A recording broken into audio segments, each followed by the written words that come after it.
Di malam hujan deras di Jakarta, Sinta membuka pintu kamar hotel dan melihat kekasihnya, Maya, berpelukan mesra dengan adik perempuannya sendiri, Rina. Jantung Sinta seperti berhenti berdetak, dunia seolah runtuh di sekitarnya. Tapi yang lebih mengejutkan, Maya berbalik dan berkata dengan suara gemetar, "Ini bukan apa yang kau pikirkan, Sinta.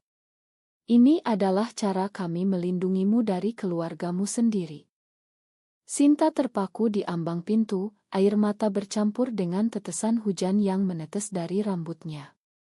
Maya, wanita yang selama 2 tahun ini menjadi sumber kebahagiaannya di tengah tekanan hidup, kini tampak begitu asing. Rina, adik yang selalu ia lindungi, menatapnya dengan mata penuh penyesalan. Ruangan hotel mewah itu, dengan lampu redup dan aroma parfum mahal, tiba-tiba terasa seperti penjara. "Apa maksudmu, Desi Sinta?" Suaranya hampir tak terdengar di tengah deru hujan di luar jendela. Maya bangkit dari tempat tidur, mendekati Sinta dengan langkah ragu. "Keluargamu. Ayahmu, dia tahu tentang kita. Dia mengancam akan memutuskan hubungan denganmu jika kau tak menikah dengan pria pilihan mereka." "Rina." Dia setuju membantu untuk mengalihkan perhatian. Rina mengangguk pelan, "Kak, aku tak ingin kau menderita. Tapi ini salah, aku tahu." Sinta mundur selangkah, pikirannya berputar kencang. Bagaimana bisa? Keluarganya yang konservatif, yang selalu menekankan nilai-nilai tradisional Jawa, ternyata telah menyusup ke dalam rahasia cintanya yang paling dalam. Keesokan harinya, Sinta duduk di kai kecil di kawasan Kemang, menatap secangkir kopi yang sudah dingin. Maya duduk di hadapannya, mata merah karena kurang tidur. "Aku tak pernah bermaksud menyakitimu," kata Maya lembut. "Tapi ayahmu datang ke kantorku minggu lalu. Dia bilang kau harus menikah dengan anak temannya, atau dia akan memutuskan warisan dan mengusirmu dari rumah." Sinta menggelengkan kepala, "Kenapa kau tak bilang padaku? Kenapa malah dengan Rina?" Maya menunduk, "Karena Rina yang mengusulkan. Dia bilang ini cara untuk membuat ayahmu ragu, melihat kita bertengkar dan kau dekat dengan orang lain." Flashback melintas di benak Sinta. 2 tahun lalu, ia bertemu Maya di sebuah seminar bisnis di Bandung. Maya, seorang desainer grafis berbakat berusia 20 genep tahun, dengan senyum yang selalu membuat hati Sinta berdegup kencang. Mereka mulai dari pertemanan, tapi lambat laun, perasaan itu tumbuh menjadi cinta yang tak bisa ditolak. Di Indonesia, di mana masyarakat masih memandang hubungan sesama jenis dengan curiga, mereka menyembunyikannya rapat-rapat. Sinta, anak sulung dari keluarga pengusaha kaya di Jakarta, selalu merasa tertekan oleh harapan orang tua. Ayahnya, Pak Budi, seorang pebisnis sukses, selalu berkata, "Kau harus menikah, punya anak, lanjutkan garis keluarga." Rina, adik Sinta yang berusia 22 tahun, selalu menjadi pendengar setia. Tapi kini, pengkhianatan itu membuat Sinta mempertanyakan segalanya. "Apa kau mencintaiku, Maya? Atau ini hanya permainan?" tanya Sinta dengan suara parau. Maya meraih tangannya, "Aku mencintaimu lebih dari apapun. Tapi aku takut kehilanganmu karena tekanan itu." Percakapan mereka terganggu oleh telepon dari ayah Sinta. "Pulang sekarang, ada yang harus kita bicarakan," katanya tegas. Di rumah besar di kawasan Pondok Indah, Pak Budi menunggu dengan wajah serius. Ibu Sinta, Bu Ani, duduk di sampingnya, mata memerah. "Kami tahu tentangmu dan Maya," kata Pak Budi langsung. Sinta terkejut, tapi ia tak mundur. "Ayah, ini hidupku. Aku mencintai dia." Pak Budi menggelengkan kepala, "Ini tak bisa diterima. Kau harus menikah dengan Andi, anak Pak Hadi. Pernikahan sudah diatur." Sinta merasa dunia berputar. Andi, pria baik yang ia kenal sejak kecil, tapi tak pernah ada perasaan lebih. Malam itu, Sinta bertengkar hebat dengan orang tuanya. "Kau akan menghancurkan nama keluarga," teriak Pak Budi. Bu Ani menangis, "Pikirkan masa depanmu, nak." Sinta pergi ke kamar, menelepon Maya. "Aku tak bisa terus begini. Kita harus menghadapinya bersama." Maya ragu, "Tapi apa yang akan terjadi pada karirmu? Pada keluargamu?" Sinta menjawab tegas, "Aku siap membayar harganya." Keesokan pagi, Sinta bertemu Rina di taman belakang rumah. "Kenapa kau lakukan ini?" tanya Sinta. Rina menunduk, "Aku cemburu, Kak. Aku juga menyukai Maya. Tapi aku tahu dia mencintaimu. Aku hanya ingin melindungimu." Pengakuan itu seperti pisau menusuk hati Sinta. Adiknya sendiri terlibat dalam perasaan rumit ini. "Kau telah menyakiti kami semua," kata Sinta dingin. Di kantor, Sinta tak bisa berkonsentrasi. Sebagai manajer di perusahaan ayahnya, ia merasa terjebak. Teman kerjanya, Lina, memperhatikan. "Ada apa, Sin?" tanya Lina. Sinta menceritakan secuil, dan Lina, yang ternyata juga punya pengalaman serupa, memberi nasihat. "Jangan biarkan masyarakat mendikte hatimu. Tapi ingat, pilihanmu akan ada konsekuensinya." Malam harinya, Maya datang ke rumah Sinta diam-diam, mereka berbicara di kamar. "Aku tak bisa hidup tanpa kamu," kata Maya. Sinta memeluknya, tapi pikirannya penuh keraguan. Apakah cinta ini layak untuk segala pengorbanan? Tekanan dari keluarga, tatapan sinis dari masyarakat, dan sekarang pengkhianatan dari Rina. Hari berganti, konflik semakin memuncak. Pak Budi mengundang Andi untuk makan malam keluarga. Sinta dipaksa duduk di sampingnya. Andi, pria tampan berusia 28 tahun, berusaha ramah. "Aku harap kita bisa saling mengenal lebih baik," katanya. Sinta tersenyum paksa, tapi hatinya memberontak. Setelah makan, ia lari ke kamar dan menelepon Maya. "Aku tak tahan lagi." Maya mengusulkan mereka kabur sementara. "Kita pergi ke Bali, mulai hidup baru." Sinta ragu, "Tapi keluargaku, karirku." Maya meyakinkan, "Cinta kita lebih penting." Tapi di balik itu, Maya menyembunyikan rahasia. Ia pernah menolak lamaran serupa dari keluarganya sendiri di Surabaya. Rina merasa bersalah, mencoba mendekati Sinta. "Maafkan aku, Kak. Aku tak ingin kehilanganmu." Sinta memakan, tapi luka itu dalam. "Kita harus bicara dengan ayah." Pertemuan keluarga berlangsung tegang. Sinta menyatakan cintanya pada Maya di depan semua. Pak Budi marah besar, "Kau tak lagi anakku." Bu Ani menangis, tapi diam-diam mendukung. Rina membela Sinta, "Ayah, biarkan kakak bahagia." Malam itu, Sinta memutuskan pergi dengan Maya. Mereka berkemas dan meninggalkan Jakarta menuju Bali. Di perjalanan, mereka berbicara tentang mimpi mereka. Tapi di bandara, Rina muncul, "Jangan pergi, Kak. Ayah sakit karena ini." Sinta terkejut. Ayahnya pingsan setelah pertengkaran. Ia kembali menemui Pak Budi di rumah sakit. "Ayah, maafkan aku," kata Sinta. Pak Budi lemah berkata, "Aku tak ingin kehilanganmu. Tapi ini salah di mata masyarakat." Sinta merasa terpecah. Apakah ia harus mengorbankan cinta demi keluarga? Maya menunggu di luar, penuh kecemasan. Konflik internal Sinta semakin dalam. Ia ingat masa kecil, ketika ayahnya selalu melindunginya. Tapi sekarang, cinta pada Maya membuatnya melihat dunia berbeda. Di Bali, jika ia pergi, ia bisa bebas. Tapi harga yang dibayar, kehilangan keluarga. Rina mengaku pada Maya, "Aku menyukaimu, tapi aku mundur sekarang." Maya terkejut, tapi memakan. Sinta memilih tetap di Jakarta, menghadapi semuanya. Ia bicara dengan Andi, aku tak bisa menikahimu. Andi mengerti, aku tahu tentangmu. Aku dukung.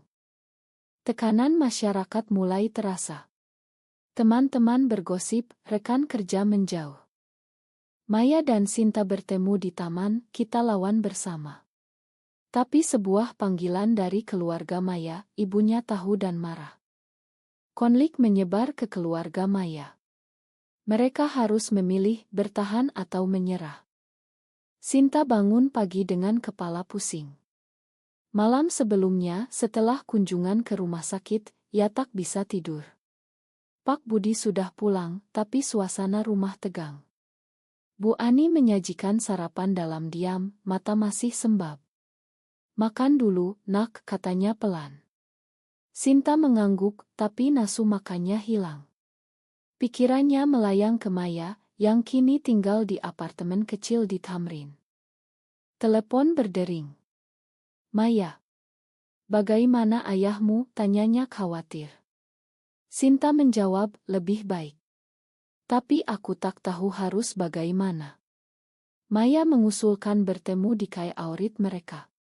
Sinta setuju, meski hati berat. Di kai, Maya sudah menunggu dengan 2 gelas latte. Aku tak bisa terus menyembunyikan ini, kata Maya langsung. Ibuku di Surabaya tahu dari saudara.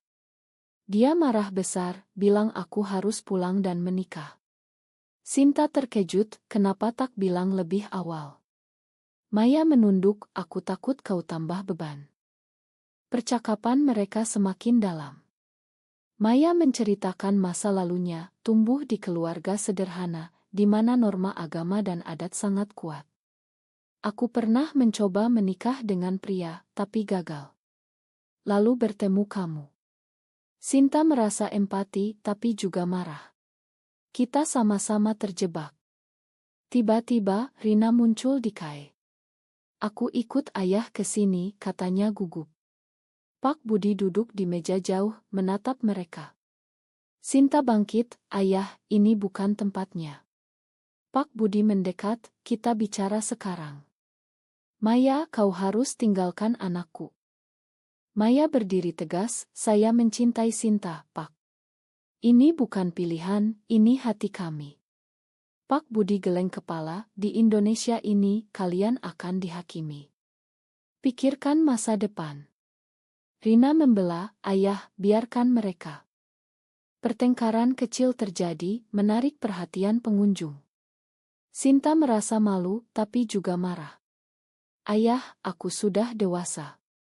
Biarkan aku memilih. Pak Budi pergi dengan marah, diikuti Rina. Malam itu, Sinta dan Maya berjalan di pinggir jalan Monas. Apa kita salah? Tanya Sinta. Maya memeluknya pelan, cinta tak pernah salah. Yang salah adalah dunia yang tak mengerti. Keesokan hari, di kantor, bos Sinta memanggilnya. Ada gosip tentangmu. Ini mempengaruhi image perusahaan. Sinta terkejut. Ternyata seseorang dari keluarga menyebarkan rumor. Ia merasa dikhianati lagi. Maya menghadapi hal serupa di studionya. Klien membatalkan kontrak karena isu pribadi. Ini harga yang kita bayar, kata Maya pada Sinta. Ia telepon. Rina merasa bersalah, mencoba menebus. Ia bicara dengan Bu Ani, ibu, dukung Kak Sinta. Bu Ani mengaku, aku takut pada ayahmu, tapi aku ingin anakku bahagia. Sebuah undangan datang, pernikahan sepupu Sinta. Keluarga besar akan berkumpul. Sinta ragu hadir, tapi Pak Budi memaksa. Tunjukkan kau masih bagian keluarga. Di acara pernikahan di Bogor, Sinta bertemu kerabat. Tatapan curiga datang dari mana-mana. Kapan giliranmu, Sin? Tanya seorang tante. Sinta tersenyum paksa. Maya tak diundang, tapi ia datang diam-diam, mereka bertemu di taman. Aku tak tahan sendirian, kata Maya. Tapi Rina melihat mereka, dan tanpa sengaja memberitahu Pak Budi.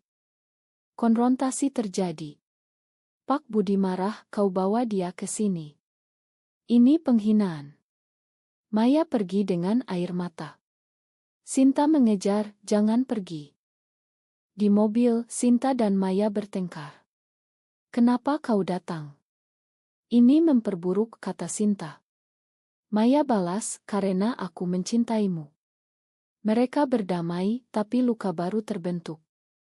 Kembali ke Jakarta, Sinta memutuskan bicara terbuka dengan ayah. Ayah, aku tak akan menikah dengan Andi.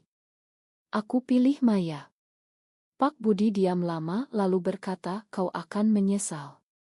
Masyarakat tak akan terima. Bu Ani diam-diam bertemu Maya. Lindungi anakku, katanya. Maya berjanji. Konflik mencapai puncak ketika Pak Budi mengancam memecat Sinta dari perusahaan. Pilih keluarga atau dia. Sinta terpecah. Maya juga diusir dari rumah sewanya karena gosip. Mereka memutuskan tinggal bersama di apartemen kecil. Tapi tekanan sosial semakin berat. Teman lama menjauh, media sosial penuh komentar negatif. Rina membantu diam-diam, memberikan uang untuk mereka. Sinta mulai mencari pekerjaan baru, tapi sulit karena rumor. Maya mengusulkan pindah ke luar negeri. Ke Singapura, mulai baru. Sinta ragu, aku tak bisa tinggalkan keluarga. Sebuah kejadian tak terduga, Pak Budi sakit lagi, kali ini serius. Di rumah sakit, ia memanggil Sinta. Makan ayah, nak. Aku takut kehilanganmu. Sinta menangis, aku juga mencintaimu, ayah. Pak Budi berkata, cobalah pahami posisiku. Setelah itu, Pak Budi mulai melunak. Tapi masyarakat masih keras. Maya dan Sinta menghadapi demonstrasi kecil dari kelompok konservatif yang tahu tentang mereka. Mereka bertahan, tapi dengan harga mahal, kehilangan teman, karir terganggu. Rina memutuskan pindah ke luar kota untuk kuliah, menghindari konflik. Sinta merenung, apakah semua ini layak? Hari-hari berikutnya terasa seperti badai yang tak kunjung reda.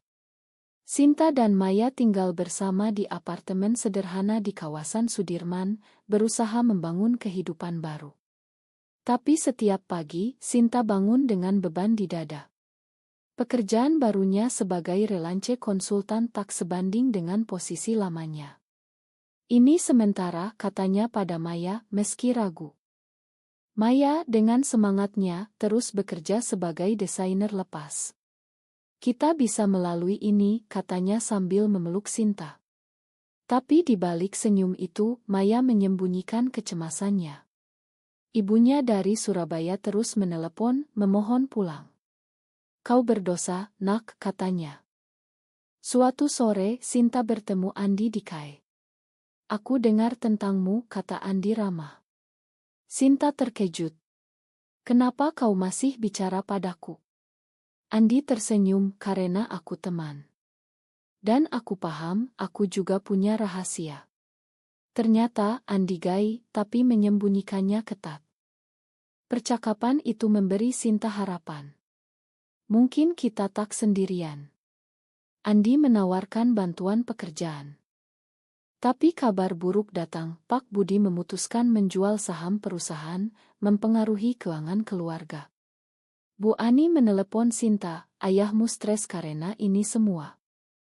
Sinta merasa bersalah. Ia berkunjung ke rumah, tapi Pak Budi dingin. Kau pilih jalanmu sendiri. Rina, yang kini di Yogyakarta untuk kuliah, menelepon, Kak, ayah mulai berubah. Beri waktu. Maya menghadapi konflik internal. Ia bertemu teman lama yang mengejek, kau rusak nama keluarga. Maya marah, tapi juga ragu.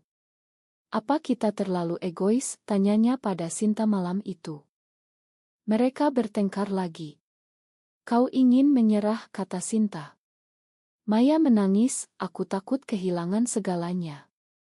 Keesokan hari, sebuah artikel di media online muncul. Anak pengusaha terlibat skandal. Nama Sinta disebut samar, tapi keluarga tahu. Pak Budi marah besar, menelepon Sinta, ini akibat pilihanmu. Sinta curiga Rina yang bocor, tapi ternyata bukan. Seorang rekan kerja lama yang iri. Tekanan mencapai klimaks. Maya dipecat dari proyek besar. Mereka bilang imageku buruk. Sinta memutuskan konfrontasi dengan masyarakat. Ia posting di media sosial tentang cintanya, meski anonim. Respons campur, dukungan dari komunitas LGBT, tapi hujatan dari yang lain. Bu Ani datang ke apartemen. Aku dukung kalian, katanya diam-diam, tapi ayahmu butuh waktu. Pertemuan rahasia dengan Pak Budi diatur. Di restoran, Pak Budi berkata, aku baca tentang LGBT. Mungkin aku salah. Tapi ia tambah, tapi di sini, sulit. Sinta melihat harapan. Ayah, bantu kami. Tapi sebuah pengkhianatan baru, Maya bertemu mantan pacar prianya, yang menawarkan bantuan tapi dengan syarat kembali ke normal. Maya menolak, tapi Sinta tahu dan marah. Kau ragu?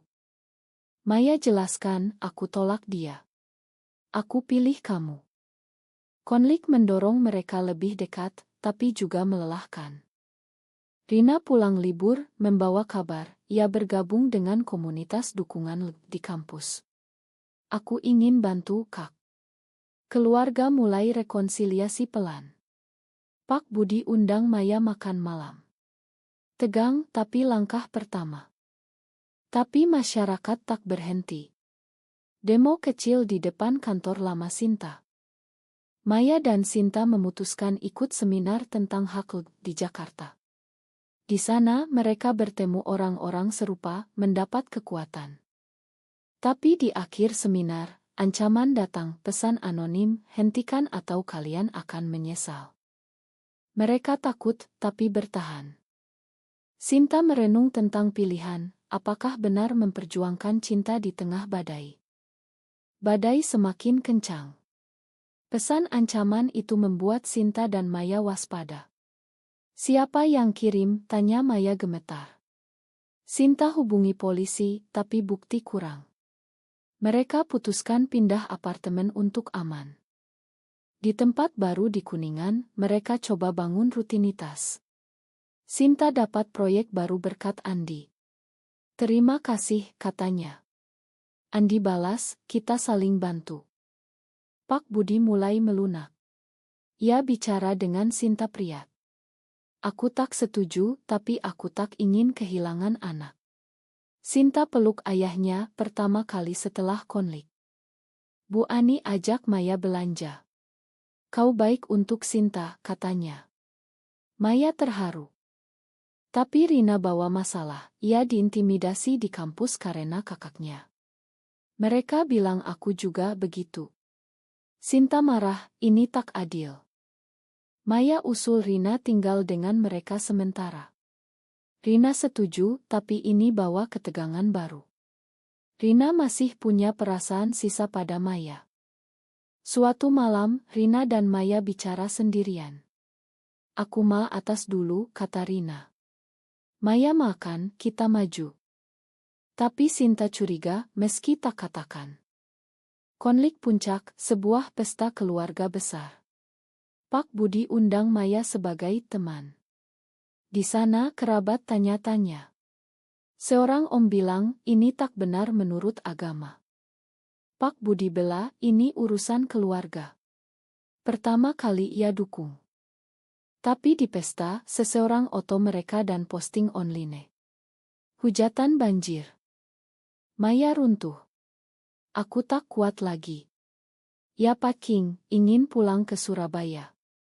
Sinta hentikan, jangan tinggalkan aku. Mereka bertengkar hebat, ungkap semua luka.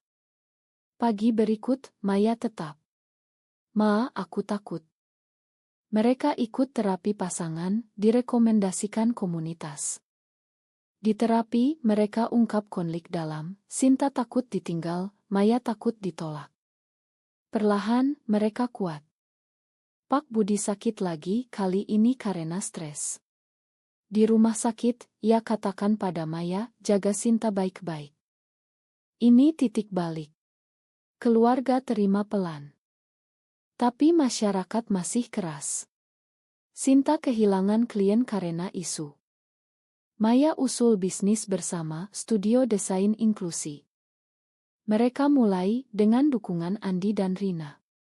Sukses kecil datang, tapi tantangan tetap. Rina temukan cinta sendiri dengan wanita di kampus. Aku paham sekarang, Kak. Keluarga hadapi bersama. Tapi sebuah pengkhianatan akhir, teman Maya bocorkan rahasia ke media. Artikel besar muncul, nama lengkap. Mereka hadapi wawancara, tapi tolak. Komunitas dukung demo untuk hak mereka. Sinta dan Maya jadi simbol, meski tak mau. Harga, priasi hilang, tapi cinta kuat. Mereka renung apakah ini akhir bahagia atau awal perjuangan baru. Tahun berlalu, tapi luka masih terasa. Bisnis Sinta dan Maya berkembang, studio mereka jadi tempat aman bagi komunitas LGBTQ di Jakarta. Kita berhasil, kata Sinta suatu pagi sambil minum kopi di balkon. Maya tersenyum, tapi dengan harga mahal.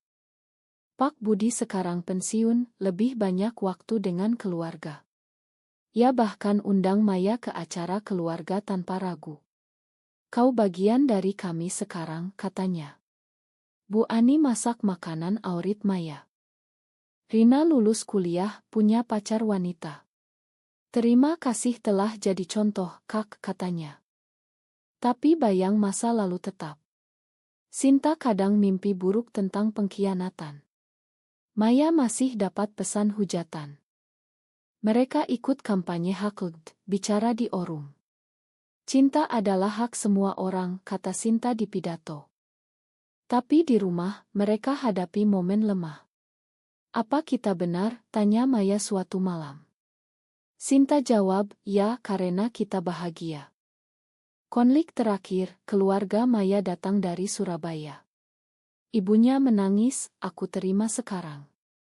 Ayahnya diam, tapi angguk. Rekonsiliasi penuh. Mereka liburan ke Bali, tempat mimpi dulu. Di pantai, Sinta berkata, ini harga yang layak. Tapi di akhir, sebuah pertanyaan muncul, apakah mengorbankan segalanya demi cinta selalu benar, atau kadang egois?